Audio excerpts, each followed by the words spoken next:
उस बंगले विच जा टकाया,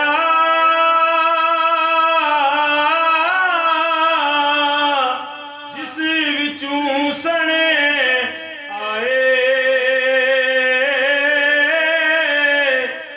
हर मोरी हरी दरवाजे सारे मोकम बंद कराए।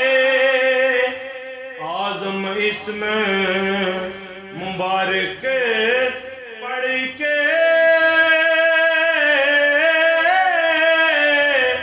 चार संदूक उगाड़े। विच कबूतर चिट्टा डेठा रानसने दी ताड़े। सैफ मलूके बाज़ां वाला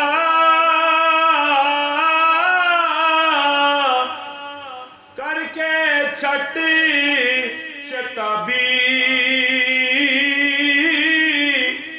पंजे मारी कबूतर फड़िया, ज्यों कीड़ा मुर्गा भी।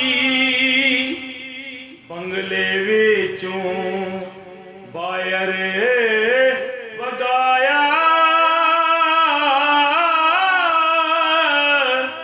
वड्डी दड़ू सरी उसदा। जां सर वख होया तां दड़े थी, फेर नहीं कुछ कुसदा। जखड़ मी